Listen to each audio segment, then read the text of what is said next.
سلام. موضوع این بار از این قراره که در سالگرد کودتای 28 مرداد BBC فارسی که در همون زمان هم ید طولایی در شیطانسازی علیه مصدق و خدمت به شیخ و شاه و آخوندهایی مثل کاشانی داشت، این بار هم به همون مناسبت تلاش مشابهی در خدمت رسانی به حکومت آخوندی کرد.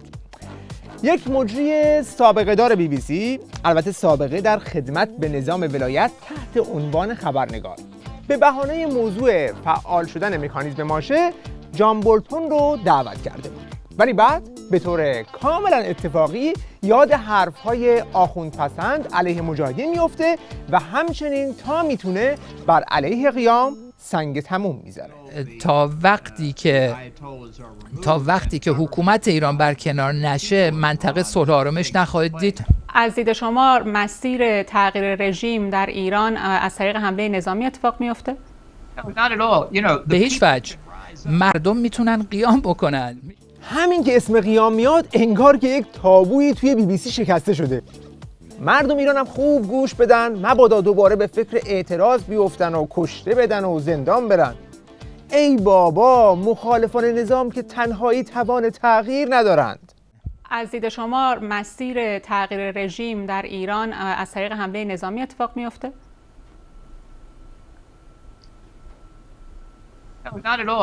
به هیچ وجه. مردم میتونن قیام بکنن، میدونید؟ آقای بولتون در دو سال گذشته مردم ایران اعتراض کردند و هر بار به شدت سرکوب شدند توسط نیروهای جمهوری اسلامی. صدها نفر کشته شدند، هزاران نفر به زندان افتادند. به نظر نمیاد که مردم ایران به تنهایی، مخالفان به تنهایی توان تغییر رژیم در ایران رو داشته باشند؟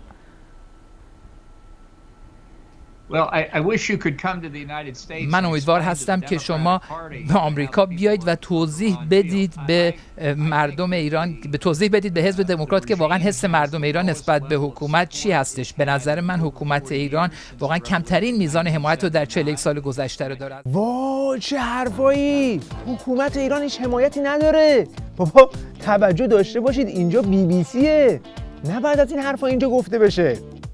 اما نکته جالب اینه که جان بولتون هم دیگه این واکنش‌های ولایت پسند رو تحمل نمی‌کنه. به نظر من حکومت ایران واقعا کمترین میزان حمایت رو در 41 سال گذشته رو داره. ولی پاسخ سوال من رو ندادید آقای بولتون. شما میفرمایید که از طریق برخیزش مردم میشه رژیم رو در ایران تغییر داد. ببین اگه شما یک بار دیگه وسط حرف من بپرید من اجازه نمیدم که این مصاحبه ادامه پیدا بکنه. نمیذارم شما طرف من صحبت بکنید. من فکر نمی کنم هیچ احتیاجی به قدرت نظامی آمریکا هست. به نظر من راه حل این هست که رهبری ایران، سپاه پاسداران دچار انشقاق بشن. به نظر من رهبری نهادهای نظامی در ایران میدونن که مردم ایران زیر فشار هستند، ولی این فشار بهتر نخواهد شد تا وقتی که حکومت ایران عوض بشه. نکته این هستش سیاست خروج از برجام به نظر من شکست نخورده. به نظر من این سیاست ناکافی بود در رسیدن به اهدافش. The behavior and the objectives of the regime are not going to change, and therefore the only solution is to change the regime itself. And that's why before 2019 we here will celebrate in Tehran. Thank you very much. آقای بولتون در ماه اوت 2020 هستیم. 2019 شما و گروه مجاهدین نتونستید به ایران برید. علت چه بود؟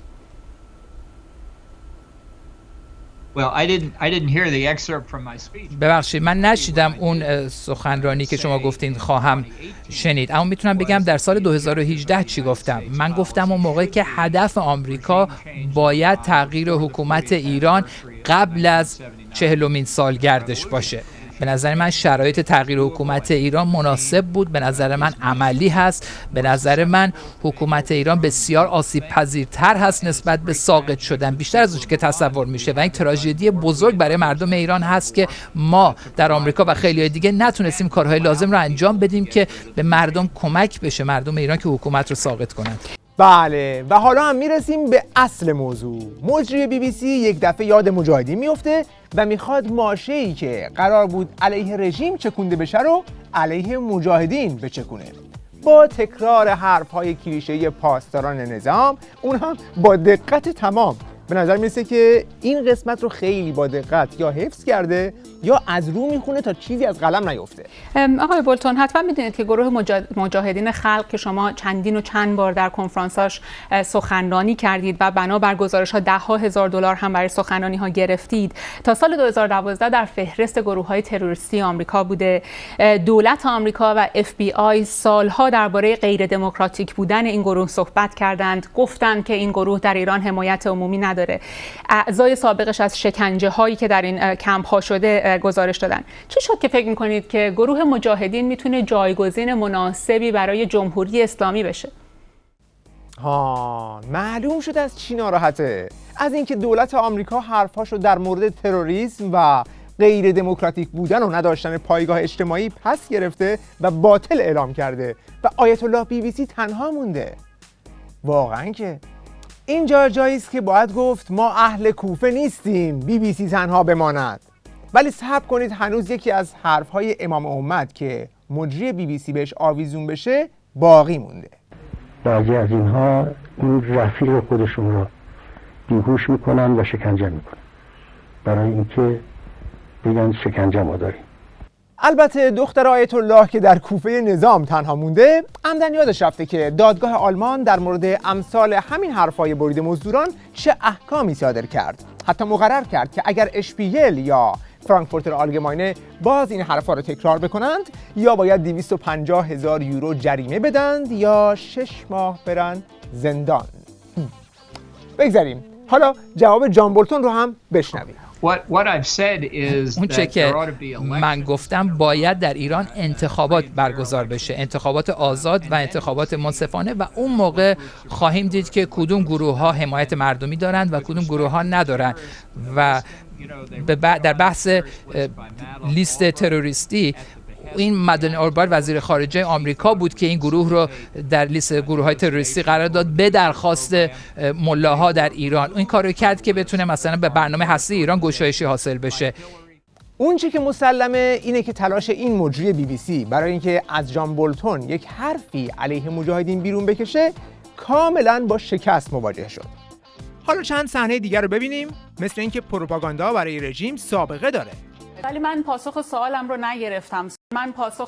هنوز نگرفتم. چرا؟ ولی پاسخ سوال من رو ندادید آقای بولتون. اگر که دونالد ترامپ از توافق هسته‌ای خارج نمی‌شد، اگر که تحریم‌های شدیدی علیه ایران وضع نمی‌کرد، اگر که ایران رو وادار به واکنش نمی‌کرد، اساساً فضا به این سمت پیش نمی‌رفت که ما الان به اینجا برسیم.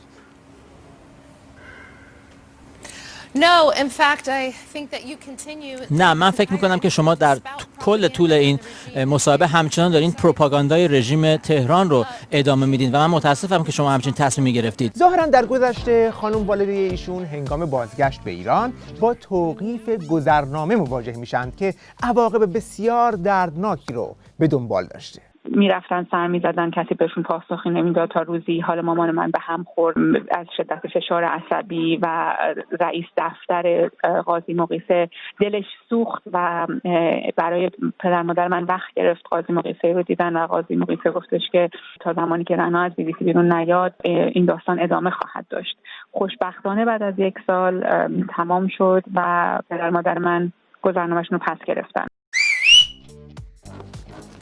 این تیکه رو خانم مجری خیلی سریع رد میکنه. خوشبختانه تموم شد.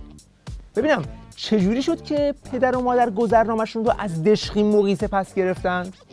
خب الحمدلله که پدر و مادر گذرنامه‌شون رو از دشخیم مقیسه، همون دشخیم به نام قتل عام در سال 67 که همه زندانی‌های اون زمان میشناسنش، پس گرفتن. البته در یک مورد دیگه رأفت نظام جمهوری اسلامی شامل حال ایشون میشه.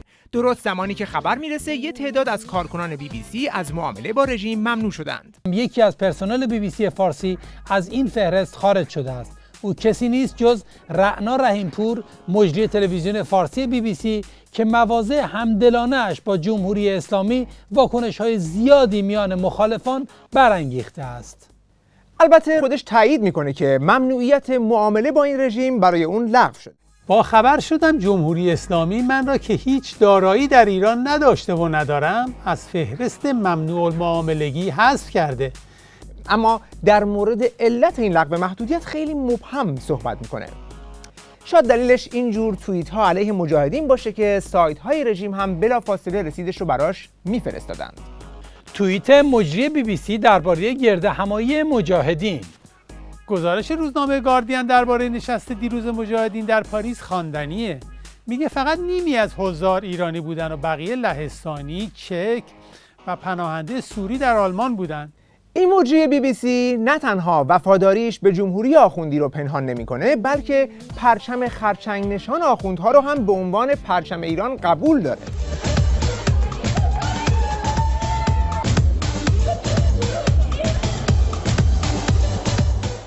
یکی از دغدغه‌های ایشون اینه که راه معامله با رژیم بسته نشه. به همین خاطر بعد از خروج آمریکا از برجام خاطر ایشون خیلی مکدر میشه و در سوگ برجام این توییت رو میکنه.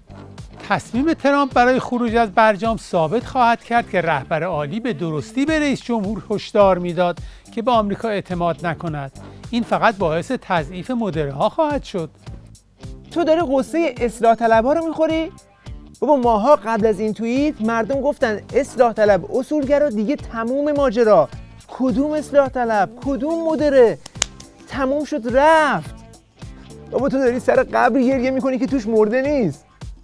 بعد ببینید که این دیگه چه موجودیه که نوستالژی زندگیش حسرت رأی دادن به خاتمیه. دوم خرداد 76 هنوز حق رأی نداشتم. خونه پر از بحث سیاسی، پوستر و روزنامه بود. احتمالاً یه جایی در اتاقم در خانه پدری چند تا از اون پوسترها مونده باشه. برمیگردم یه روزی خاک میگیرم از خاطره ها. بابا تو دیگه کی هستی؟ خاتمی الان تو عرصه سیاسی زندگی گیاهی هم نداره. الان تک رقمی هم نیست. ملت ایران دنبال دموکراسی و آزادی و آبادی ایرانن. بعد تو میخوای برگردی تازه پوستر خاتمی از زیر خاک در بیاری؟ بیدلیل نیست که رئیس دفتر سابق خاتمی یعنی ابطحی هم از حرفای تو استقبال کرده. امشب مصاحبه شجاعانه و صریح مجری BBC با جان بولتون داشت. خشونت و بیرحمی مطلق. و ببین تو که با پرچم رژیم مشکل نداری، معامله هم که میتونی داشته باشی، رفت و آمد به ایران هم که برات آزاده. تو ایران هم که بودی به عنوان بچه مذهبی برای گزارش تلویزیون خارجی انتخاب شده بودی.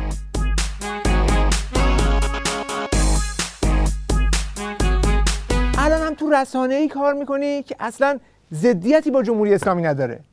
رفتیم ایران با مقامات صحبت کنیم که دفتر باز کنیم، خیلی هم خوشبین بودیم.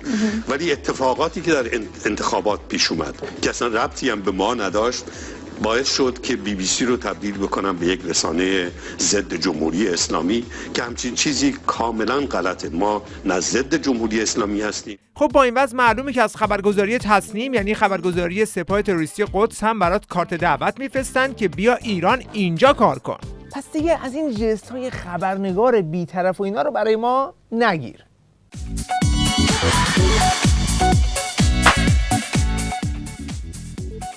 حالا اگر میخواید بدونید که علاقه وافر اون به برجام و باز شدن راه معامله با این رژیم از کجا در میاد، شاید نگاهی به شغل همسرش کلید ماجرا باشه که چرا ایشون جان بولتون رو متهم میکرد که یک دریا پول از مجاهدین گرفته.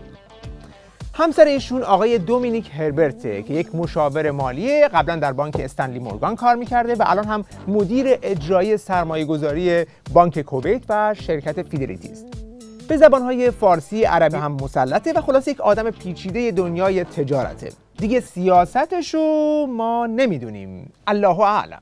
ما فقط میدونیم که ایشون به ایران تردد داشته و در راه سرمایه گذاری تلاش‌های زیادی برای نوسازی کشور انجام میداده. پس طبعا قابل فهمه که تا مدت‌ها عکسی از ایشون منتشر نمی‌شده، مبادا به برجام که خانم ایشون بر سرش خیلی غیرتی هستن بر بخوره و توافقات هسته‌ای بسته‌ای با قاضی مغیثه به هم بخوره. وقت بخیر و خدا نگهدار.